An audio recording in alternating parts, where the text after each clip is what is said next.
جان دوستان صدای آمبیانس رو که حداقل این جشن قهرمانی با صدای طرفداری تراکتور که کم هستند و بازیکن‌ها ببرن. من فقط یه جمله بگم، حیف تو این استادیوم خالی جان بالا برد، کاش تو تبریز برگزار. یه نگاهی اونور بکنید ببینید کی می‌بینید. هیچ وایسادم پیش آقای محمود زاده. میرم بذار اعلام کنم میرم. تیشرت قهرمانی هم نپوشیدین؟ جان مدیرا که نمیپوشن دیگه بپوشن.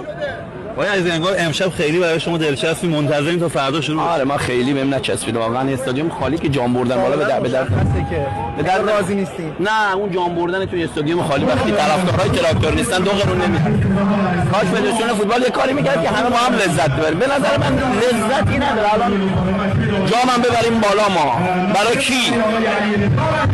اینجا من تماشاچی نمیبینم، اون پشتم نمیبینم. استادیوم خالی جام بردن بالا لذتی نداره. حالا کی به جان اضافه میشه برای میرم ان شاء الله. خدا خوش مشته باشه که میده.